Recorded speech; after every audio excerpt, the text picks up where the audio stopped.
பிஜேபிக்கு ஓட்டு போடுறவங்கெல்லாம் தலைவர்கள்ட்ட கேளுங்க, ஏயா கனிமொழிக்கு எதிராக நம்ம பிஜேபியை அப்போ வலுவான ஆள் நிறுத்தாமல் ஏன் ஜி.கே. வாசனுக்கு கொடுத்தீங்க அப்படின்னு கேளுங்க. 30,000 கோடியை கொள்ளையடித்து உங்கள் பேர் நீங்களும் உங்கள் மைத்துனர் சபரீசனும் கொள்ளையடித்தீர்கள்னு பிடிஆர் சொன்னார். அப்போ உங்களுக்கு 30,000 கோடிங்கிறது தான் பட்ட பேர் வைக்கணும். அவங்களுக்கு 28 பைசான்னு வச்சுக்கலாம். நீ ரொம்ப திமுகவுக்கு தான் நான் ஓட்டு போடுவேன் அப்படின்னு நினைக்கிறவனா இருந்தால் அந்த கூட்டணி கட்சி நிற்கிற 19 தொகுதியிலையும் மானமிக்க ரோஷம் உள்ள திமுகக்காரன் ஓட்டே போடாது. ஆக நயினார் நாகேந்திரன் பிஜேபியை ஜெயிக்க வைக்கணுங்கிறதுக்காக எடப்பாடியார் சதி உருவாக்கி திமுக அந்த ஒரு ஆளை போட்டாங்க. அப்போ இங்கே என்ன நடக்குது? இழிச்ச வாய்ங்கல்ல நம்ம.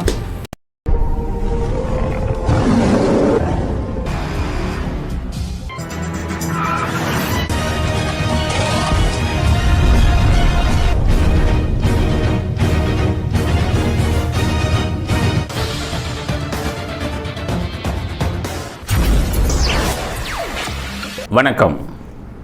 இன்னைக்கு நடந்த முக்கியமான அரசியல் செய்திகளை பார்ப்போம். பாஜகவின் வேட்பாளர் பட்டியல் வெளியிடப்பட்டிருக்கிறது. நீங்கள் என்ன நினைப்பீங்க? பாஜக வேட்பாளர் பட்டியல் வந்துருச்சுன்னு உடனே முதல்ல அண்ணாமலை எங்கே நிற்கிறாருன்னு பார்ப்பீங்க. அண்ணாமலை இதில் நிற்கிறாரு, கோயம்புத்தூர். தமிழிசை சவுந்தரராஜன் எங்கே இருக்கார் நிற்கிறாருன்னு பார்ப்பீங்க, தென் சென்னை. மேலோட்டமாக இதைத்தான் பார்ப்பீங்க. அரசியல்வாதி உள்குத்து எங்கே பண்ணுறாங்கிறது உங்களுக்கு தெரியாது. இந்த பாட்டாளி மக்கள் கட்சி உள்குத்து பண்ணுறாங்கன்னு நான் ஏற்கனவே சொல்லி விவிஐபி தொகுதியெல்லாம் எப்படி பண்ணுறாங்கன்னு எல்லாருக்கும் சொன்னேன். இப்போ பிஜேபி பண்ணுற உள்குத்தை நீங்கள் தெரிஞ்சுக்கணும்ல. பிஜேபி ஒன்றும் சந்தேகத்திற்கு அப்பாற்பட்டவர்கள் இல்லை. யார் தப்பு பண்ணாலும் உங்களுக்கு அரசியல் விழிப்புணர்வு, அரசியல்வாதி என்னென்ன அயோக்கியத்தனம் பண்ணுறாங்கிறத சொல்கிறதுக்கு தான், உங்களுக்கு விழிப்புணர்வு கொடுக்கறதுக்கு தான் இந்த பதிவையை நாங்கள் போடுறோம். இதனால் எங்களுக்கு லாபம் இல்லை. நான் எல்லாரையும் திட்டுறேன்னா நீங்கள் அவங்களுக்கு ஓட்டு போடல. நான் எலெக்ஷனில் நின்னால் மற்றவங்களை திட்டிட்டு எனக்கு ஓட்டு போடுங்கன்னு சொல்லலாம். நாங்கள் தான் எலெக்ஷனில் நிற்கலையே. அப்போ இவங்களை ஏன் திட்டுறோம்னா இவங்க பண்ணுற மோசடி, ஏமாத்து வேலை எல்லா கட்சியும் பண்ணிக்கிட்டு இருக்கோம். பிஜேபி எவ்வளோ பெரிய ஏமாத்து வேலை பண்ணுறாங்கன்னு சொல்கிறேன். பிஜேபின்னா ஒன்றே நம்ம திட்டக்கூடாதா? ஏமாத்து வேலை பண்ணுவாங்களா? எல்லா தொகுதி வேட்பாளர் போட்டாங்க. தூத்துக்குடியில் கனிமொழி நிற்கிறாங்க திமுக சார்பில். அப்போ கனிமொழியை தோக்கடிக்கணுமா இல்லையா? வாய்க்கு வாய் நிர்மலா சீதாராமனை எவ்வளவு கேவலமாக பேசுகிறாங்க. மோடியை வந்து ஒரு புடி மண்ணை கூட இங்கே எடுக்க முடியாதுன்னு சொல்கிறாங்கல்ல. மோடி அடிக்கடி வச்சாரு, மோடி இதெல்லாம் திராவிட இதுகிட்ட நிற்க முடியாதுன்னு மோடியை திட்டுறாங்கல்ல. மோடி கோ பேக் அப்படின்னு சொல்லி ட்விட்டர்லாம் போட்டு மோடியை கேவலப்படுத்துகிறாங்கல்ல. இவங்க கனிமொழியே எவ்வளோ பேசியிருப்பாங்க. அப்போ கனிமொழியை தோக்கடிக்கணும்ல எம்பியில். அதுதானே ஒரு எதிர்கட்சியோட இது. என்ன பாஜகவோட இது என்ன இருக்கணும்? முக்கியமான ஆள் யார் நிற்கிறானோ அவனை தோக்கடிக்கணும். அதுதானே பாஜகவோட இதாக இருக்கணும். கனிமொழி என்ன பண்ணாங்க? நம்ம தோற்று போயிடுவோமோ? ஏன்னா இந்த தடவை கனிமொழிக்கு ஓட்டு போடுறதா இல்லை தூத்துக்குடி மக்கள் நினச்சாங்க, தோற்று போயிடுவோம். அப்போ என்ன நினைக்கிறாங்க? பாஜகவில் நமக்கு பெரிய ஸ்ட்ராங் வேட்பாளர் போடக்கூடாது, ஒரு டம்மி வேட்பாளரை போடணும். என்ன பண்ணுறாங்க? அங்கேருந்து அமித்ஷாவுக்கு பேசுகிறாங்க. கனிமொழி ஏன் அமித்ஷாட்ட பேசுகிறாங்க? ரொம்ப நாளாக பேசிக்கிட்டு இருக்காங்க. பல செய்திகள் வருது அதில். அவர் கனிமொழிக்கு பிறந்த நாள்னா, அண்ணாமலைக்கு பிறந்த நாள்னா கூட வாழ்த்து சொல்ல மாட்டார் அமித்ஷா. ஆனால் கனிமொழிக்கு பிறந்த நாள்னா வாழ்த்து சொல்லுவாங்க. உடனே கனிமொழி அமித்ஷான்ட்ட பேசினார் பெருமையாக சொல்லுவாங்க. அந்த பக்கம் மோடியை திட்டுவாங்க, இந்த பக்கம் அமித்ஷாவை மட்டும் எப்போ திட்ட மாட்டாங்க கனிமொழி. அதே மாதிரி ஏதாச்சும் உங்கள் பிரச்சனைகள் 2G ஆரம்ப கட்ட விசாரணை நடந்தது. சிபிஐ தான் விசாரித்தாங்க. சிபிஐக்கு பொறுப்பு அமித்ஷா. அப்போ விடுதலை ஆகிட்டாங்க. தீர்ப்பு என்ன சொன்னாங்க? சிபிஐ ஒழுங்காக விசாரிக்கவில்லைன்ட்டாங்க. சிபிஐக்கு பொறுப்பு அமித்ஷா. எப்படி காய நகர்த்துனாங்க பாருங்கள், வெளில வந்துட்டாங்க. அடுத்து இப்போ ஹைகோர்ட்டில் முடிவடைகிற ஸ்டேஜ் டெல்லி ஹைகோர்ட்டில். அதுவும் இப்போ தான் எடுத்திருக்காங்க வழக்கை. இதெல்லாம் தானாக நடக்குதுன்னு நீங்கள் நினச்சிக்கிறீங்க. நம்ம எல்லாமே நினைக்கிறோம், நான் உள்பட. தானாக நடக்கலை. கனிமொழி அமித்ஷா மூலம் காய் நகர்த்துறாங்க. இவங்க 2 பேரும் எதிரிகள் மாதிரி ஊரை ஏமாற்றிக்கிட்டு உள்ளுக்குள்ளே ஒருத்தருக்கு ஒருத்தர் உதவி செய்கிறாங்க. அது எதை சொல்கிறேன்னா, கனிமொழி அமித்ஷாட்ட சொல்லி பிஜேபி நிற்க வேணாம் தூத்துக்குடியில், வேறு யாராச்சும் டம்மி ஆளுக்கு கொடுங்கன்னு ஒன்று அமித்ஷா ஆர்டர் அங்கேருந்து வருது. இங்கே தூத்துக்குடிக்கு பிஜேபி நிற்காத, யாராச்சும் டம்மி உங்களுக்கு கொடுன்னு ஜிகே வாசனை கூப்பிட்டு தூத்துக்குடியில் நீ நிறுத்திக்க, செலவுக்கும் ஒரு பைசா கொடுக்க மாட்டாங்க பிஜேபியிலேருந்து. ஜிகே வாசனாலையும் செலவு பண்ண முடியாத கனிமொழிகிட்டேருந்து. ஆக கனிமொழியை ஜெயிக்க வைக்கணுங்கிறதுக்காக பிஜேபி எவ்வளோ பெரிய சதித்திட்டம் பண்ணி ஜிகே வாசன் கட்சிக்கு அந்த கொடுத்து ஒரு சாதாரண வேட்பாளர் போட்டு கனிமொழி வெற்றிக்கு வழிவகை பண்ணணும் அப்படிங்கிறத பிஜேபி பண்ணுறாங்க. புரிஞ்சுக்காங்க, கேளுங்க. பிஜேபிக்கு ஓட்டு போடுறவங்கெல்லாம் தலைவர்கள்ட்ட கேளுங்க, ஏயா கனிமொழிக்கு எதிராக நம்ம பிஜேபியை அப்போ வலுவான ஆள் நிறுத்தாமல் ஏன் ஜிகே வாசனுக்கு கொடுத்தீங்க அப்படின்னு கேளுங்க. சரத்குமார் கேட்குறாரு, எனக்கு தூத்துக்குடியை கொடுங்க. சரத்குமார் தான் பிஜேபியில் சேர்ந்துட்டார்ல, எனக்கு தூத்துக்குடி கொடுங்கன்னு கேட்குறாரு. இவங்க முடியாதுன்னு சொல்லிட்டு ஜிகே வாசனை கொடுக்குறாங்க அமித்ஷா உத்தரவின் பேர். அவர் என்ன கேட்டார் மறுபடியும் சரத்குமார், ஏன்னா தூத்துக்குடியில் நாடார்கள் அதிகம். சரி எனக்கு கொடுக்கல, ராதிகாவுக்காச்சும் கொடுங்க, நான் அங்கே நிறுத்துகிறேன் கனிமொழி எதிர்த்துன்னு கேட்குறாங்க. வேண்டாம், முடியாதுங்கிறாங்க பிஜேபி. காரணம், டம்மி வேட்பாளர் போட்டு அவங்கள ஜெயிக்க வைக்கணும். பிஜேபியோட அஜெண்டா பாருங்கள். திமுகவுக்கு இவங்க எப்படி எப்படி உதவி செய்கிறாங்கன்னு நான் பல தடவை சொல்லியிருக்கேன். அப்படி இருந்தும் இப்படிப்பட்ட கோல்மால் இப்படிப்பட்ட அயோக்கியத்தனம் பண்ணுனா நம்ம எப்படி ஒத்துக்க முடியும்? நம்ம என்ன இழிச்சவாய்ங்களா? நம்ம இப்போ இதை அரசியல் பார்க்குறவங்க ஓட்டு போடுறவங்கன்னா முட்டாள்களா? இப்படி தான் முட்டாளாக்குவங்களா? நடக்கிற விஷயம் நிறைய நடந்துக்கிது. இதுக்கு முன்னாடி ஜேட்லின்னு ஒரு மந்திரி இருந்தார், சட்ட மந்திரியா பிஜேபியில். அந்த சிதம்பரம் ஜேட்லிக்கு ஃப்ரெண்டு. சிதம்பரத்துக்கு அத்தனை உதவிகளும் ஜேட்லி தான் பண்ணார். சிதம்பரம் ஆரம்பத்திலேருந்து ஜெயிலுக்கு போகாமல் பல தடவை ஜேட்லி தான் காப்பாற்றினார். பாஜகவின் ஜேட்லி. நான் சொல்கிறது உண்மையாக பொய்யாடு டெல்லியில் கேட்டுக்கோங்க. அதுக்கடுத்தது இதே ஜேட்லி கலாநிதி மாறனுக்கும் தயாநிதி மாறனுக்கும் நெருங்கிய நண்பர். சன் எஃப்எம் எல்லாம் லைசன்ஸு கேன்சல் ஆகும்போது ஜேட்லி உதவி செஞ்சு தான் அவங்களுக்கு எல்லா உதவியும் செஞ்சாங்க. அது மட்டும் இல்லை, சன் டிவி மேலே வழக்குகள் இருக்குது. அந்த பிஎஸ்என்எல் அதில் இன்னைக்கு வர சன் டிவியை ஒரு குற்றவாளியாக சேர்க்கணும். பிஜேபி இன்னைக்கு வர சேர்க்கலை.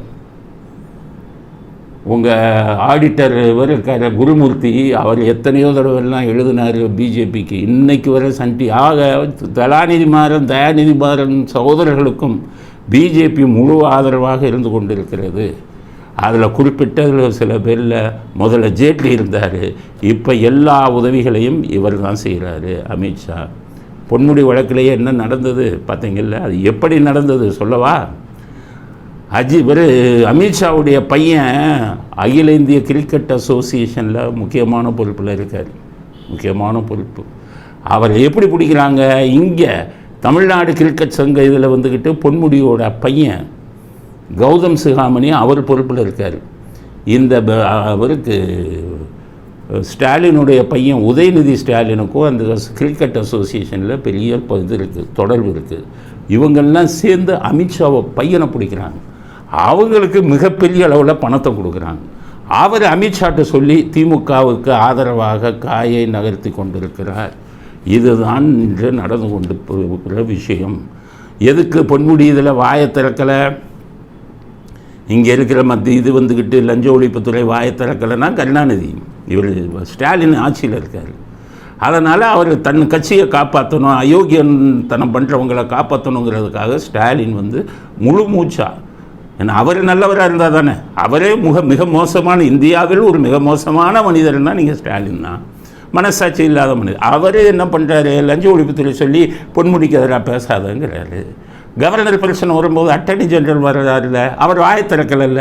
அவர் பேசாமல் இருக்க வைத்தது யார்?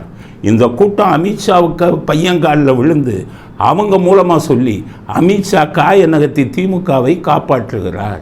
அதனால தான் அட்டர்னி ஜெனரல் வாயை திறக்கலை.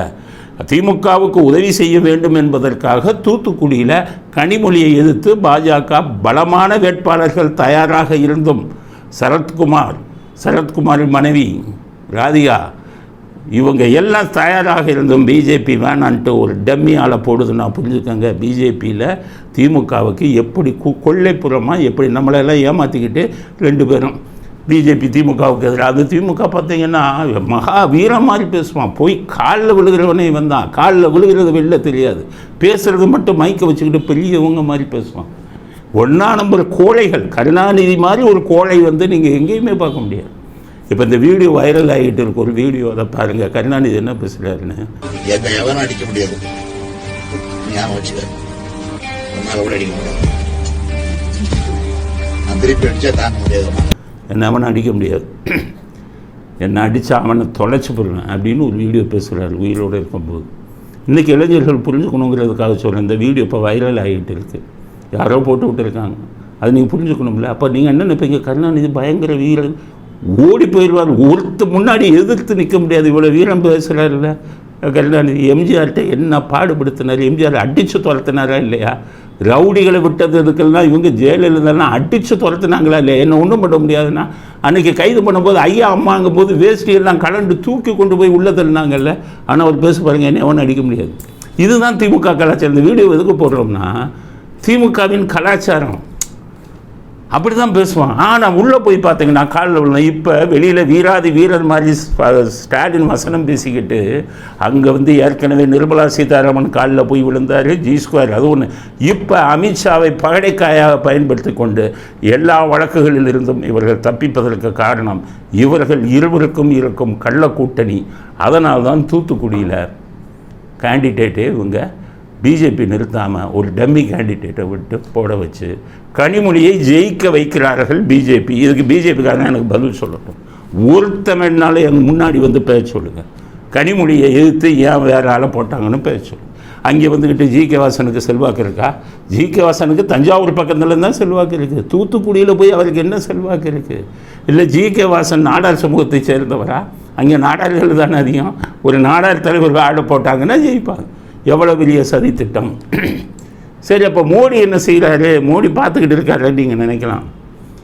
மோடி மேலே எங்களுக்கு ஒரு நல்ல இது என்னன்னு கேட்டிங்கன்னா, அவர் சொத்தே வந்து ஒரு பிரதமர் வந்து 1 கோடியே 30 லட்சம் 40 லட்சம் இந்த ஸ்டேட்டை ஆண்டு கொண்டிருக்கும் இந்த திருட்டு கூட்டம், ஸ்டாலின் தலைமையில் இருக்கும் திருட்டு கூட்டம், ஒருத்தர் 30,000 கோடி 40,000 கோடின்னு வெளிநாட்டில் முதலீடு பண்ணுறான் இவங்கெல்லாம்.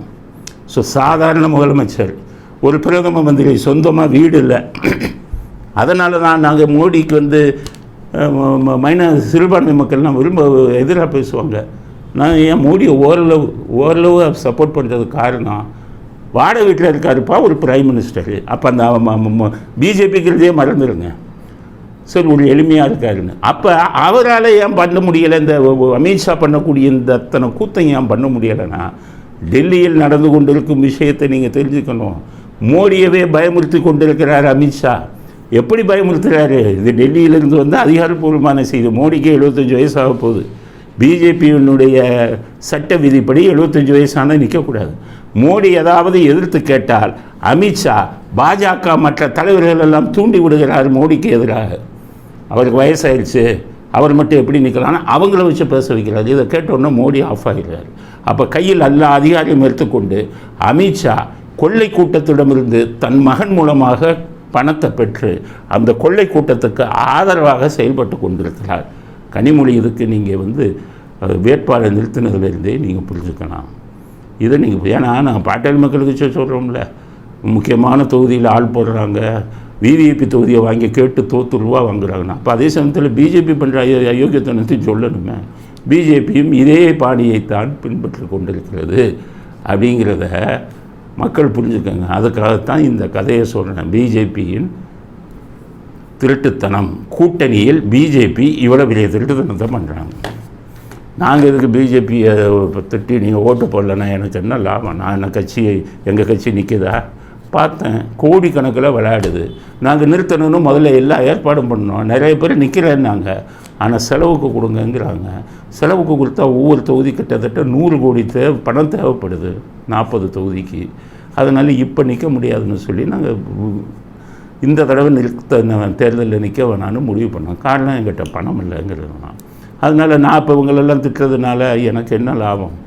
ஆனால் அதாவது ஊழல் அரசியல்வாதிகளுக்கு, அதாவது அதாவது நாட்டு மக்களை ஏமாற்றக்கூடிய அரசியல்வாதிகளுக்கு தக்க பாடம் வைக்கணும். பிஜேபி மிக மிக மோசமான தவறான பாதையில் போய்கொண்டிருக்கிறார். மோடியே அமைதியாக இருக்கிறார்.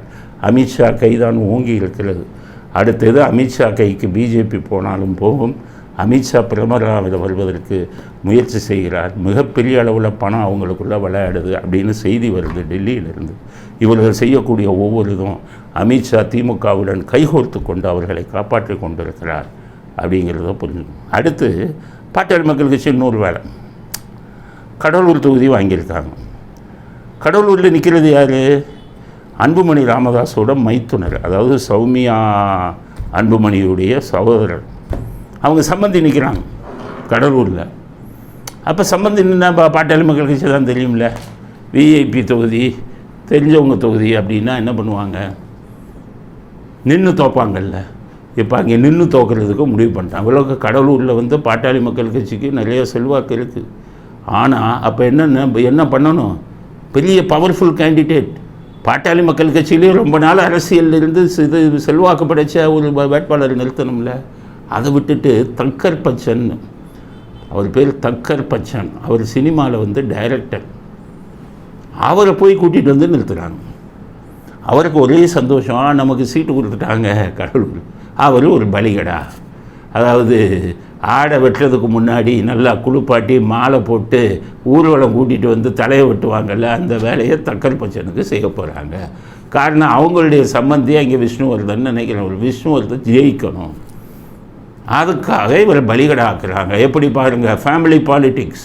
நம்மளாம் ஏமாந்தவங்க, பாட்டாளி மக்கள் கட்சி தொண்டர்கள்லாம் ஏமாந்தவங்க. கடலூரில் எவ்வளோ பேர் இப்படி ராத்திரி பகலாக வேலை செய்வாங்க. ஆனால் அவங்கள என்ன பண்ணுவாங்கன்னு கேட்டிங்கன்னா, முதல்ல அவரை செலவு பண்ண சொல்லுவாங்க. தக்கர் பிரச்சனை, அவர் ஒரு 1 கோடி செலவு பண்ணார். நாங்கள் உங்களுக்கு செலவு கொடுக்குறோன்னு கடைசி வரை கொடுக்க மாட்டாங்க. ஆக தக்கர் பச்சனுக்கு சொல்ல, நீங்கள் சினிமாவில் கஷ்டப்பட்டு சம்பாதிச்சிருப்பீங்க, அதனால் நீங்கள் வந்து நிற்க வேணாம். சரி, அப்படி நிற்கிறீங்கன்னாலுமே ஒரு விசா செலவு பண்ணாதீங்க, கையிலேருந்து எல்லாத்தையும் அவங்களுக்கு கொடுக்க சொல்லுங்கள். அவங்க கொடுக்க மாட்டாங்க. பரிதாபகரமாக நீங்கள் தோல்வி அடைவீர்கள். இது பாட்டாளி மக்கள் கட்சி எலெக்ஷனில் அவங்க செய்கிற பாலிட்டிக்ஸ். இப்போ ஏடிஎம்கே என்ன பண்ணாங்கன்னு பாருங்கள். எடப்பாடி, ஏடிஎம்கே என்ன சொல்ல, ஏடிஎம்கே மிகப்பெரிய கட்சி, மாமனிதர் உருவாக்கின கட்சி. அது எடப்பாடியை தான் சொல்லணும். அவர் நல்ல ஒரு மாதிரி நடித்து என்ன பண்ணுறாருன்னு ஏற்கனவே சொன்னோம். இதில் திருநெல்வேலியில் 15 நாளைக்கு முன்னாடி திமுகலேருந்து வந்தவங்க, சிம்லா சோழன் அவங்க பேர் ஏதோ சிம்லா சோழன், அவங்கள நிறுத்தினாங்க. 15 நாளைக்கு முன்னாடி தான் திமுகலேருந்து வந்தாங்க. ஜெயலலிதா மேடத்தை இழுத்துனாங்க. அவங்களுக்கு சீட்டு எடப்பாடியார் கொடுத்தாரு. ஏன் சீட்டு? எப்படி இன்றைக்கி வரை யாரும் சொல்ல, ஒரே எதிர்ப்பு வந்தோன்னு எடுத்துட்டார். என்னென்னா, அங்கே பிஜேபியில் நிற்கிறாரு பாருங்கள், நயினார் நாகேந்திரன், அவர் முன்னால் அதிமுக. அவருக்கும் எடப்பாடிக்கும் அண்டர்ஸ்டாண்டிங். அவர் கேட்குறாரு எடப்பாடியார்கிட்ட, நம்மளை எதிர்த்து ஏடிஎம்கேல ஒரு டம்மியால் போடுங்க அப்படின்னு. சரின்ட்டு ஏதிமுககாரங்க யாருக்குமே கொடுக்காம திமுகலேருந்து வந்தவங்க ஒருத்தர் பேர் கொடுத்து அவங்கள ஓட்டு போட மாட்டாங்க அதிமுககாரங்கன்னு போட்டார். சதித்திட்டம் வெளியில் தெரிஞ்சது, அப்படியே ஆஃப் ஆகிட்டு இப்போ மாலை மாற்றிருக்காரு. ஆக நயினார் நாகேந்திரன் பிஜேபியை ஜெயிக்க வைக்கணுங்கிறதுக்காக எடப்பாடியார் சதி உருவாக்கி திமுகலேருந்து ஒரு ஆளை போட்டாங்க. அப்போ இங்கே என்ன நடக்குது? இழிச்ச வாய்ங்கள்ல நம்ம அதிமுககாரங்களுக்கு கேட்குறேன், எம்ஜிஆர் ஜெயலலிதா விடுவாங்களா? தன்னை எதிர்த்து நிற்கிற யாரையாச்சும் விடுவாங்களா?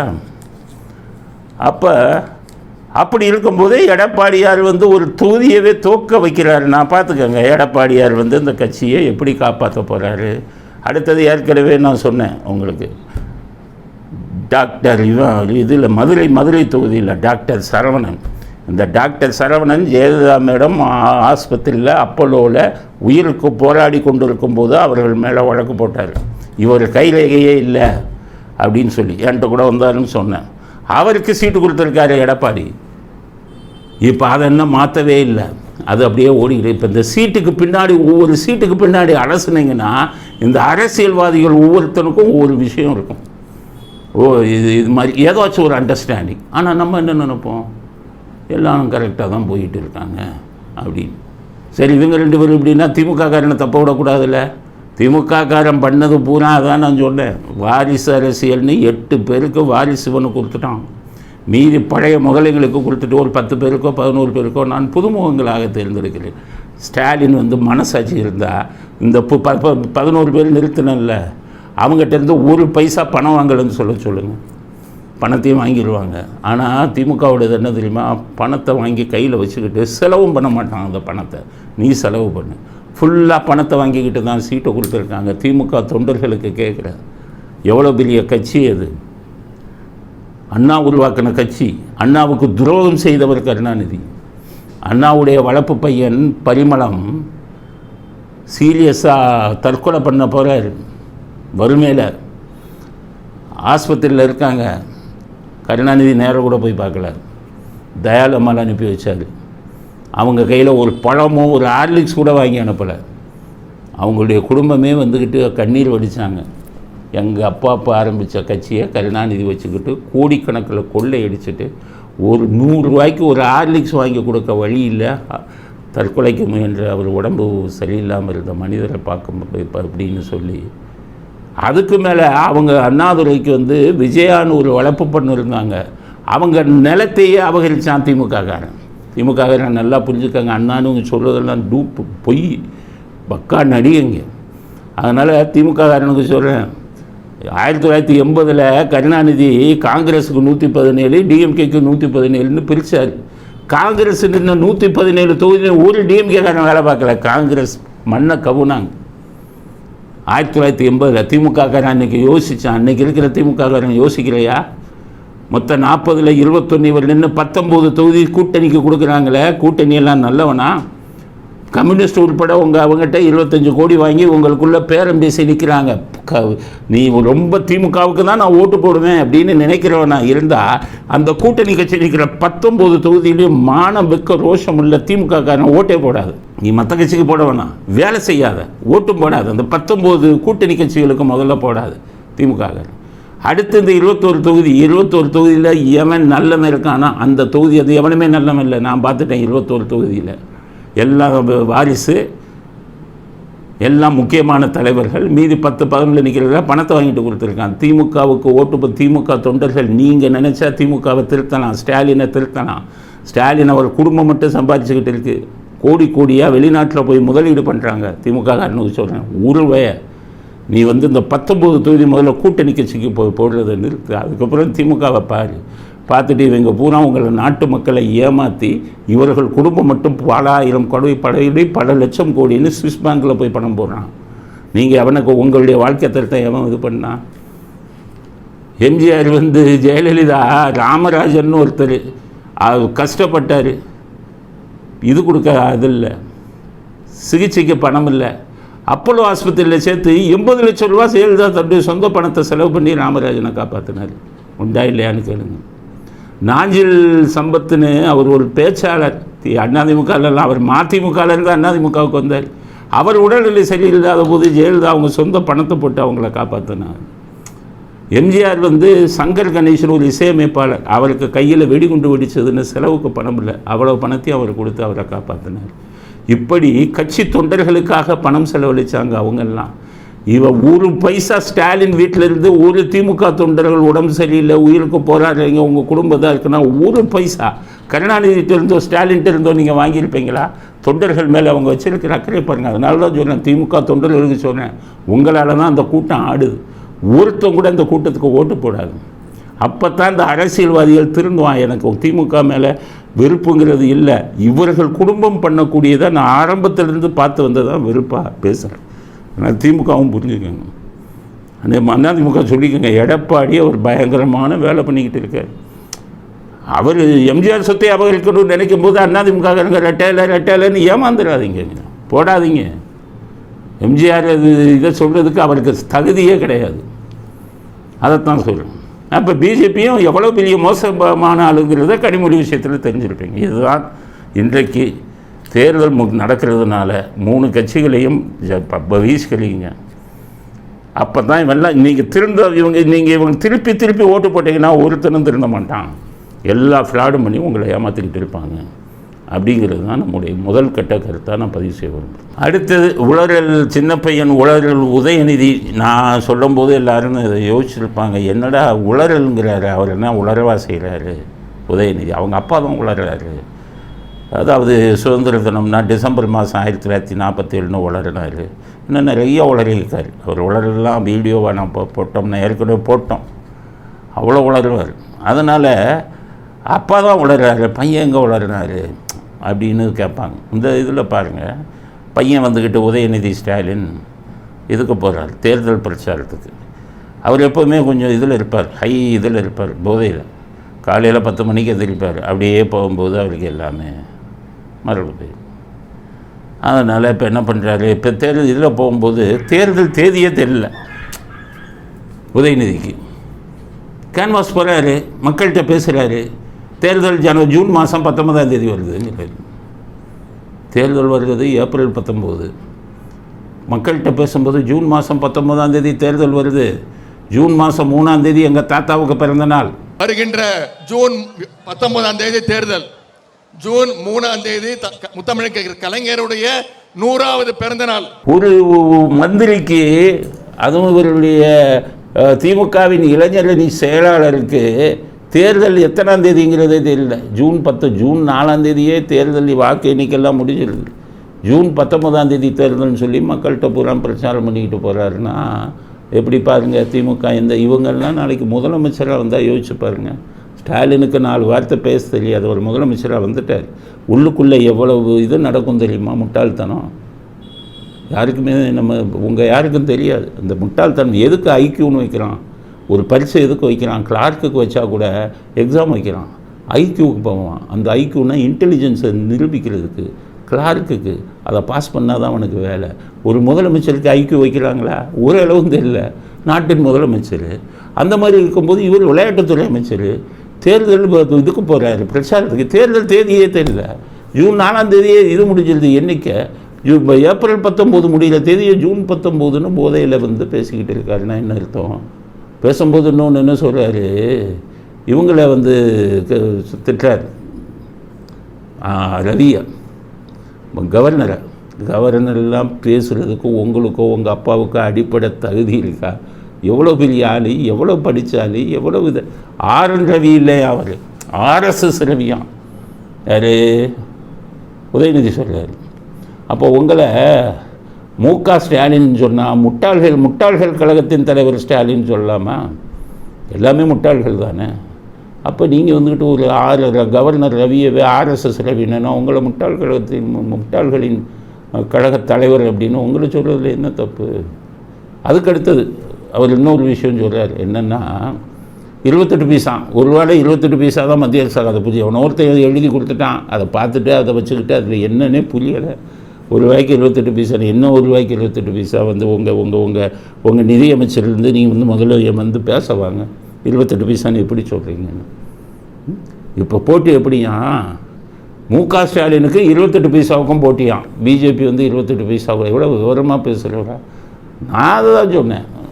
அவங்க 28 பைசானா நீங்கள் 30,000 கோடி. போட்டி யாருக்கு? 30,000 கோடிக்கு 28 பைசாவுக்கும். அப்படி சொல்லுங்கள், ஜனங்க முடிவு பண்ணட்டும். 30,000 கோடியை கொள்ளையடித்து உங்கள் பேர் நீங்களும் உங்கள் மைத்துனர் சபரீசனும் கொள்ளையடித்தீர்கள்னு PTR சொன்னார். அப்போ உங்களுக்கு 30,000 கோடிங்கிறது தான் பட்ட பேர் வைக்கணும். அவங்களுக்கு 28 பைசான்னு வச்சுக்கலாம். 30,000 கோடிக்கும் 28 பைசாவுக்கும் நடக்கும் போட்டி அப்படின்னு தான் ஜனங்கிட்ட சொல்லுங்கள், வெக்கம் இல்லாமல். இதில் இவங்க யோகியர் மாதிரி பெரிய யோகியர் 28 பைசா கொடுக்குறாங்க, 28 பைசா கொடுக்குறேன். நான் காரி துப்பணும். எல்லா மக்கள் சொல்கிறேன், தயவு செய்து நீங்கள் இந்த திமுகவுக்கு மட்டும் ஓட்டு போட்டீங்கன்னு வைங்க, இந்த நாட்டை திருத்தவே முடியாது. அழிவு பாதையில் போய்விடும் அப்படிங்கிறது தான் நம்முடைய அடுத்த கருத்து. அடுத்தது ராதிகா சரத்குமார் பிரச்சாரத்தை ஓப்பன் பண்ணியிருக்காங்க புதுசு அவங்க அரசியலுக்கு. அதனால் பேச்செல்லாம் பார்த்து பேசணும். நாங்கள் யார் தப்பாக பேசினாலும் சொல்லிடுவோம். பேசும்போது என்ன சொல்கிறாங்கன்னா, நம்முடைய விஜயகாந்த் பையன் இங்கே நிற்கிறார்ல, இதுக்கு விஜய் பிரபாகரன், அவரே எனக்கு பையன் மாதிரிங்கிறாங்க. விஜயகாந்த் பையன் என் பொண்ணு கூட படித்த பையன், எனக்கும் ஒரு மகன் மாதிரி தான். அதனால சின்ன பையன் நல்லா இருக்கணும், அவ்வளோதான். விஜய் பிரபாகரன் உங்களுக்கு பையன் மாதிரினா அப்போ விஜயகாந்த் உங்களுக்கு என்ன மாதிரி? ஏற்கனவே விஜயகாந்துக்கும் உங்களுக்கு இருந்த உறவுகள் எல்லாம் தெரியும். அப்போ தேர்தல் பிரச்சாரத்தில் போகும்போது விஜய் பிரபாகரன் பையன் மாதிரினா அது உங்களை பற்றி அசிங்கமான விமர்சனங்கள் வருமா வராதா? சரத்குமார் கஷ்டப்பட்டு உங்களை அங்கே நிறுத்துறாரு. அவர் என்ன சொல்கிறாரு, சினிமாவில் சூரியவம்சங்கிற படத்தில் தேவயானிங்கிறவங்கள கலெக்டர் ஆக்கினாராம். இப்போ ராதிகா சரத்குமாரை MP ஆக்கிடுவாங்க. MP எப்படி ஆக்குவீங்க? சூரியவம்சத்தில் எப்படி நான் படிக்காத கலெக்டர் ஆக்கணும், இவங்களை வெற்றி பெற வைப்பதற்கு எனக்கு வாய்ப்பு கிடைச்சிருக்கு. உண்மையாக உழைப்போம். அவங்க சொன்ன மாதிரி விருதுநகர் நிலைமை தெரியுமா உங்களுக்கு தூத்துக்குடி கொடுத்துருந்தாலும் ஜெயிச்சிருக்கலாம். அது அமித்ஷா கனிமொழியாக காப்பாற்றணுங்கிறதுக்காக தூத்துக்குடி உங்களுக்கு கொடுக்க மாட்டேன்ட்டார். நீங்கள் இங்கே வந்து எப்படி ஜெயிப்பீங்க? இங்கே பூரா நாடார்கள், விவரம் தெரிஞ்ச நாடார்கள், பயங்கரமான வியாபாரத்தில் ஈடுபடுற நாடார்கள், விருதுநகர் நாடார்கள் பூரா பார்த்திங்கன்னா வியாபாரிகள். அவங்க பயங்கரமாக கால்குலேஷன் பண்ணி தான் போடுவாங்க. காமராஜரே தோற்று போனார் விருதுநகரில். ஏன்னு கேட்டிங்கன்னா 67 காமராஜர் நல்ல மனுஷன், ஆனால் 67 சாப்பிட்றதுக்கு அரிசி கிடைக்கல. ஸோ அப்படிப்பட்ட நேர்மையான காமராஜரே தோக்கச்சு அங்கே உங்களெல்லாம் ஓட்டு போட்டு ஜெயிக்க வைப்பாங்களா? என்ன தகுதி இருக்குது என்னென்னு கேட்பாங்கல்ல. அதனால் தேர்தல் பிரச்சாரம் பண்ணுங்கள், அது ஒரு நாகரிகமாக பண்ணுங்கள். உங்களுக்கு தான் கெட்ட பேருன்னு நான் சொல்கிறது. எல்லாருக்குமே தெரியும், இன்றைக்கி இருக்கிறவங்களுக்கு தெரியாது, சினிமா துறையே தெரியும். ராதிகா வந்து விஜயகாந்தை தான் கல்யாணம் பண்ணுற மாதிரி இருந்தாங்க. அவங்களுக்குள்ளே ரொம்ப நாள் உறவு இருந்தது. அதுக்கப்புறம் தான் 2 பேரும் தானாங்க. அதனால் நீங்கள் விஜய் பிரபாரமாக மாதிரின்னா அந்த பழைய கதையெல்லாம் இப்படி தான் கேட்பாங்க. அப்போ விஜயகாந்த் உங்களுக்கு என்ன மாதிரின்னு கேட்பாங்க. அதனால் இப்படிப்பட்ட இதுங்களெல்லாம் தவிர்க்க வேண்டும் அவங்க, இப்படிப்பட்ட பிரச்சாரங்களை எல்லாம். இல்லைன்னா உங்கள் மீதே வந்து சேற்றை வாரி வீசக்கூடிய வாய்ப்பு இருக்குது அப்படிங்கிற இதையும் பதிவு செய்யணும். ஜனாதிபதி மேலே சுப்ரீம் கோர்ட்டில் வழக்கு போட்டிருக்காங்க. நல்லா பார்த்துக்கோங்க, சட்ட விஷயம் எல்லாம் நல்லா தெரிஞ்சுக்கோங்க. நம்ம நாட்டில் எவ்வளோ கூத்து நடக்குதுங்கிறத நல்லா தெரிஞ்சுக்கோங்க. கவர்னரே இழுத்தாங்க கோர்ட்டில். கவர்னரை கோர்ட்டில் இழுத்து கவர்னர் பதில் சொல்ல வேண்டிய அவசியமே இல்லை. எல்லோரும் நான் சொல்கிறதுக்கு இப்போ படித்து பாருங்கள். ஆர்டிக்கல் 361 இந்திய அரசியல் அமைப்பு சட்டம் என்ன சொல்லுதுன்னு போய் படித்து பாருங்கள். ஆர்டிக்கல் 361 ஜனாதிபதியோ கவர்னரோ எந்த நீதிமன்றத்திற்கும் பதில் சொல்ல வேண்டிய அவசியமில்லை. அப்படி ஒரு சட்டம் இருந்தும் கவர்னரை இவங்க பிஜேபி இவங்கெல்லாம் சேர்ந்து அவமானப்படுத்தி அவருக்கு இவங்க மன்னிப்பு கேட்க வச்சாங்க. அவமானம் தானே? சட்டம் எங்கே போச்சு? அரசியல்வாதிகள் உங்கள் அதிகாரத்தை காப்பாற்ற வேணாமா? சுப்ரீம் கோர்ட்டோ 2 நீதிபதி ரூமுக்குள்ளே உட்காந்துக்கிட்டு இஷ்டத்துக்கு சொல்லுவான். நான் பிடிச்சி கேட்க வேண்டிய 361 படி உனக்கு அதிகாரம் இல்லைன்னு கேட்குறதுக்கு தைரியம் இருந்ததா? இப்போ கவர்னர் ஆட்டை கடித்து மாட்டை கடித்து மனுஷனை கடித்த மாதிரி கவர்னரை விட்டுட்டு ஜனாதிபதி மேலேயே கேஸ் போடுறான் சுப்ரீம் கோர்ட்டில்.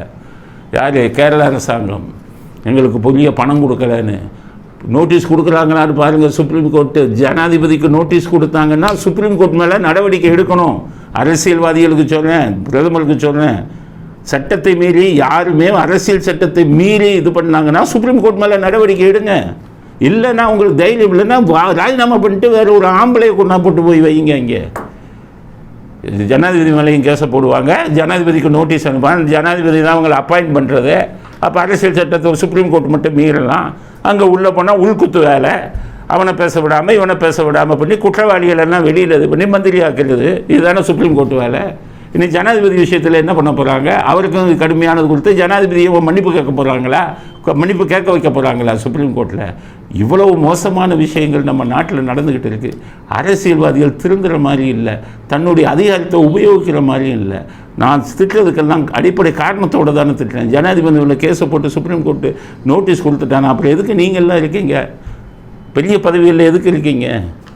உங்களுடைய அதிகாரத்தை விட்டு கொடுத்தால். அதனால் ஜனாதிபதி மேல் சுப்ரீம் கோர்ட்டை வழக்கு போட்டதற்கு கடுமையான கண்டனத்தை தெரிவித்துக் கொள்கிறேன். சுப்ரீம் கோர்ட்டு எந்த இதுலையுமே ஜனாதிபதிக்கு நோட்டீஸ் அனுப்பக்கூடாது. உங்களுக்கு அதிகாரம் இல்லை. உங்கள் அதிகார எல்லைக்குள் நீதித்துறை உங்கள் அதிகார எல்லைக்குள் இருக்கணும். உங்கள் அதிகார எல்லை விட்டு வெளியில் வந்தீங்கன்னா இம்பீச்மெண்ட் போட்டு சுப்ரீம் கோர்ட் நீதிபதிகள்லாம் பதவி நீக்கம் செய்யுங்க. அவர்கள் எல்லையை விட்டு அவர்கள் வரக்கூடாது. நீதிமன்றங்கள் நம்ம தெய்வமாக கும்பிடணும். ஏன்னா நீதியை கொடுக்குறாங்க. இன்றைக்கி நீதியாக கொடுக்குறாங்க. அநீதியை கொடுத்து கொண்டு இருக்கும்போது அவர்களை நம்ம கும்பிட வேண்டிய அவசியம் இல்லை. அவர்களுக்கு அதிகாரம் போகுவதில் நமக்கு மாற்று கருத்து உண்டு. அவர்களுக்கு அதிகாரம் போகக்கூடாது. காரணம் நீதித்துறை நேர்மையாக இல்லை, நேர்மையானவர்கள் அங்கு இல்லை. அங்கு எல்லா தவறுகளும் நடக்கின்றன. அப்படி இருக்கும்போது ஜனாதிபதிக்கெல்லாம் அவர்கள் நோட்டீஸ் கொடுக்கக்கூடிய அளவிற்கு இந்த நாடு அனுமதிக்கக்கூடாது. அதை முதல்ல பிரதமர் இவங்களும் சேர்ந்து தடுத்து நிறுத்தணும் அப்படிங்கிற கருத்தையும் பதிவு செய்கிறோம். நேரமின்மையால் இன்னும் நிறைய பேசக்கூடிய விஷயங்கள் இருந்தும் நேரமின்மையால் இத்துடன் இன்றைய விவாதத்தை நிறைவு செய்கிறோம். மீண்டும் நாளை புதிய செய்திகளுடன் உங்களை சந்திக்கிறோம். நன்றி, வணக்கம், ஜெயந்த்.